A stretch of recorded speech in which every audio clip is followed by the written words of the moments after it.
Hey, can I talk to you about something that almost everyone experiences but doesn't really admit? Losing your temper over small things. Not huge issues. Not major disasters. Just the tiny things. The kind that shouldn't matter but somehow they flip a switch inside you. Maybe it's someone chewing loudly, or your phone lagging, or someone interrupting you, or dropping something, or being asked one more question when you're already tired, or the smallest comment you didn't expect. And suddenly, boom, your patience evaporates. You snap. You shut down. Or you feel anger rush through your body. Not because of the thing that happened, but because of everything sitting behind it. And if this feels familiar, then today's conversation is for you. I'm not talking to an audience. I'm talking to you, just you. Let's open this file together. Why small things trigger big reactions, and why it's not your fault. Part 1. The small thing is never the real thing. Let me be honest here. You don't lose your temper because of the small thing. You lose your temper because the small thing hits a full bucket. Think of your mind like a cup. Every stress, every frustration, every disappointment, every moment you swallow your feelings, it fills the cup a little more.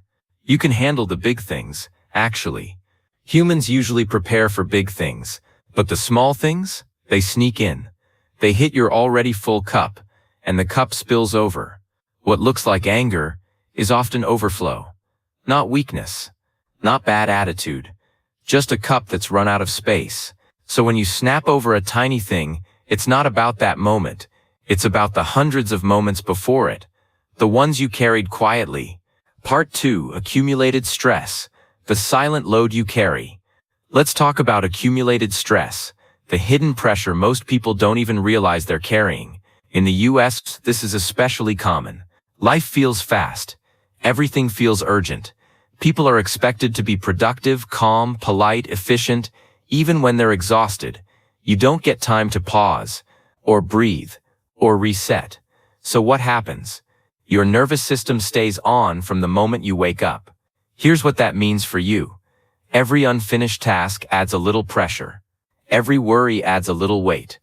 Every interruption drains a little energy. Every expectation tightens your body. Every day that you don't rest builds tension in the background. And the stress doesn't go away just because you ignore it. It sits in your muscles, your chest, your breathing, your jaw, your shoulders, your thoughts. It builds quietly. And then one harmless moment, like someone asking a simple question, suddenly becomes the last straw. Not because it was big, but because it hit the part of you that was already stretched thin. Part 3. Emotional spillover. Your brain cannot separate stress from threats. Let me explain emotional spillover with a simple picture. Imagine you're holding a heavy box. It's heavy, but you keep holding it. You walk around with it all day. By evening your arms are shaking. Then someone gently taps your elbow and says, "Hey, can you hold this pencil?" You drop everything. Not because the pencil was heavy, but because your arms were already exhausted. That's your emotional system. Small things feel big when you're carrying too much. When your brain is tired or overwhelmed, it struggles to separate minor annoyances from real threats. It reacts to both with the same internal alarm. Faster heartbeat, sudden heat in your face, tight chest, irritation, urge to yell or shut down, sharp breathing, frustration. Your brain doesn't think, "This is a small thing, stay calm." It thinks, "Another thing? I can't handle this right now." And that moment becomes emotional overflow. Flyone hellers itero prolon, flyone hallers warienda fly seat 4, flyone hallers wariendiantal tuept. Part 4. Suppressed frustration. The anger you never let out here. Here's the deepest part, and I want you to hear this clearly. A lot of your temper is unexpressed emotion. Anger you swallowed, feelings you ignored, boundaries you didn't set, hurts you brushed aside, disappointments you told yourself don't matter, situations you tolerated because you didn't want conflict. Every emotion you avoid doesn't disappear. It waits. It waits in your body, in your jaw, in your chest, in your shoulders, in your breathing. Every time you tell yourself, "It's fine. It's okay. I'll deal with it later. It's not a big deal. I don't want to cause trouble." Your brain stores the frustration. All those stored emotions don't vanish.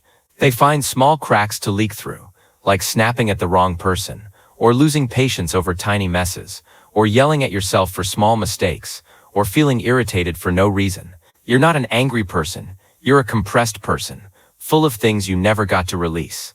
Boom. Part 5. The body side. What happens physically when you snap? Let's talk about your body for a second. Because temper isn't just attitude, it's chemistry. Here's what happens inside you. 1. Your cortisol rises. Cortisol is the stress hormone. If it stays high for too long, you become irritable, reactive, and sensitive. 2. Your nervous system enters fight mode.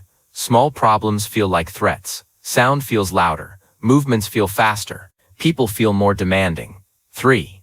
Your tolerance drops. Because your system is overwhelmed, your emotional buffer shrinks. 4. Your brain loses impulse control. The prefrontal cortex, the calm thinker, goes offline. The amygdala, the alarm system, takes over. That's why you don't choose to snap. It happens before you can stop it. That's 6. The good person with a short fuse pattern. People who lose their temper over small things are usually sensitive, responsible, thoughtful, emotionally aware, quiet about their struggles, hardworking, high-pressure individuals, people who take care of others before themselves. They're not bad-tempered, they're just tired, unexpressed, and emotionally overloaded. Anger isn't your personality, it's a symptom, a sign your emotional system needs space, rest, boundaries, and release. The quietikathia moder moedinge soundbare. Ich of kamzatu or renau is compulsory complat is unreleased to put metals thief. Part 7. The real reasons behind your short temper. Let's go even deeper. Here are the real, hidden reasons you snap. 1. You take on too much responsibility. The more you hold, the less tolerance you have. 2. You haven't had real rest in a long time. Scrolling isn't rest. Numbing isn't rest. Avoiding isn't rest. 3. You don't feel heard. Being ignored builds silent anger. 4. You feel guilty expressing how you feel, so you swallow it until you can't anymore. 5. You've been strong for too long. Even strength breaks when it's stretched endlessly. 6. You deal with everything alone. No outlet = pressure cooker effect. 7. You're emotionally sensitive in a good way, but that sensitivity becomes explosive when overwhelmed. This isn't your fault. This is your life catching up to you. Fidlight. Part 8. Let's talk solutions. Real ones, not cheesy ones. I'm not going to tell you to count to 10 or just breathe. You've tried those. They don't fix the deeper issue. Here are the real solutions for someone like you, someone who feels deeply. Solution 1. You need emotional release, not emotional control. Instead of holding everything in, talk out loud to yourself. Write your thoughts. Cry. Take a walk. Express frustration safely. Let the pressure out. Suppressing emotion creates explosions. Releasing it prevents them. Solution 2. Identify your overflow moments. Your temper spikes when you haven't had alone time. You've been holding it together all day. If you know these moments, you can protect yourself around them. Solution 3. Say not right now. Not to others, to yourself. When your mind spirals, say, I'll deal with this later. Your brain understands scheduling. It calms down. Solution 4. Build tiny boundaries. Say, I need a moment. Give me a second. I'm not ready to talk yet. These prevent emotional overflow. Solution 5. Rest your body before your mind. Sleep isn't optional. Breaks aren't luxury. Your nervous system needs downtime. When your body resets, your temper resets. Solution 6. Fix the long-term emotional backlog. This is the real healing. Your temper is an output. The input is your emotional history. Little by little, you can unpack past hurt, swallowed emotions, unspoken needs, hidden stress, suppressed anger. As you clear your internal space, your reactions soften. Part 9. The compassion you never give yourself. Let me say this gently. You deserve patience too. You give it to others. You give it at work. You give it at school. You give it to family. But you rarely give it to yourself. Your temper isn't a sign you're a bad person. It's a sign you're overwhelmed, understood, and emotionally overdue for rest. Next time you snap, don't attack yourself. Instead say, something inside me needs attention. That's how healing begins. Part 10. Closing. Just you and me. Before we finish, I want to remind you of something. You're not an angry person. You're a tired person, a pressured person, a person who's been holding too much for too long, a person who never got a break, a person who swallows emotions to stay strong, a person who doesn't want to disappoint anyone, A person who feels deeply but hides it. Your temper is not who you are. It's a signal, a quiet cry for help from inside you. And now that you understand what's happening, you can start treating yourself with the compassion you've been missing. You deserve peace. You deserve space. You deserve calm. And you're capable of having all of it, one gentle step at a time. Before we finish this conversation, there is one more layer I want to open with you. Something almost no one talks about, but it affects your temper more than you realize. Part 11. The real reason little things feel big. Let me ask you something gently. How often do you feel like you are always on, like your brain is constantly scanning, constantly predicting, constantly juggling, constantly trying to keep everything from falling apart? Most people do not realize this, but your nervous system has two gears. Gear 1, alert mode. Gear 2, calm mode. And here is the honest truth. You spend far too much time in the first one. Not because you want to, but because modern life pushes you there. Every notification, every expectation, every unanswered message, every responsibility keeps your mind in alert mode. And when your nervous system stays in alert mode too long, it gets tired. Not sleepy tired, but fragile and oversensitive. So when something tiny goes wrong, your entire system reacts as if it is a real threat. Not because the moment is big, but because your nervous system no longer has the strength to stay calm. It is like holding a heavy door shut all day. Eventually your arms shake, and even a soft push forces it open. And that soft push is the small moment that triggers you. The anger is not really anger, it is a nervous system collapse. There is a pattern I notice in people who lose their temper over small things, and I want you to be honest with yourself while you listen. You are probably someone who feels everything deeply. You notice details others miss. You carry emotional weight quietly. You overthink because you care. You take responsibility even when it is not yours. You try to be strong for everyone around you. You hate disappointing people. You rarely ask for help. You hide your pain to avoid conflict. You apologize more than necessary. You forgive quickly, but still carry the hurt. You are not an angry person. You are a sensitive person living in a world that constantly pokes at your sensitivity. Your temper is not a flaw. It is the side effect of feeling too much and carrying too much without support. People like you rarely explode at others. You explode on yourself inside your mind, quietly. And the small moments become the only release valve you have. Not because you are bad, but because you have been strong for too long without a break. Here's chart 13, the inner child layer. This part may feel heavy, but please stay with me.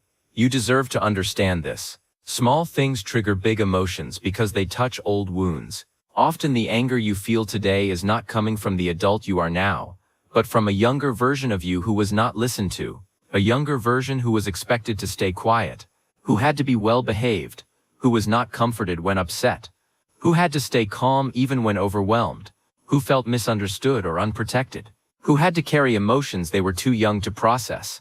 When you snap now, it is often that younger version of you asking for help. That younger part of you is still inside, still wanting to feel safe, still wanting comfort, still waiting for someone to understand them. When something small goes wrong, that younger part gets overwhelmed and reacts. You are not weak. You are wounded, and wounds respond loudly when touched, even lightly. Minarcht. Part 14. Emotional capacity. Your temper is not about the size of the problem. It is about the size of your emotional capacity. Imagine your emotional capacity like a backpack. Some days it is empty.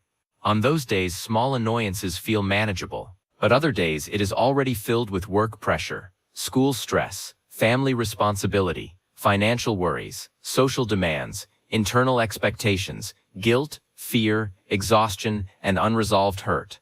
And then, one tiny moment gets added, and you snap. Not because the moment is big, but because your backpack was full before the day even began. Small things weigh more when you are already carrying everything else. This is not failure. This is capacity. You are allowed to reach your limits. Part 15. You deserve to come first. Sometimes the truth is, you have been operating on half energy for so long that you do not even remember what real calm feels like. You give your attention, patience, effort, time and care to everyone else, until there is almost nothing left for you. And when you do feel overwhelmed, you tell yourself things like, I am fine, I can handle it, it is not a big deal, Other people have it worse. But your body does not lie. Your reactions do not lie. Your temper does not lie. Deep down, you need rest. You need quiet.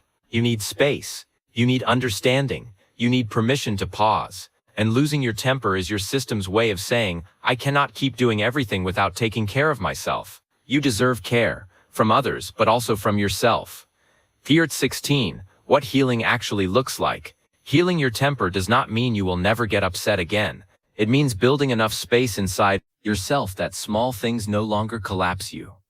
Healing looks like noticing tension before it explodes, protecting your energy instead of draining it, resting before you reach your breaking point, saying no without guilt, expressing your feelings before they turn into frustration, being honest about your limits, slowing down when you feel overwhelmed, letting yourself feel emotions instead of swallowing them.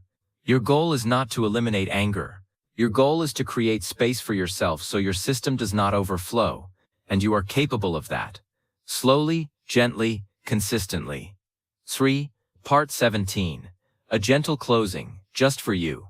Before we end, take a slow breath, and let me tell you something clearly. You are not too much. You are not dramatic.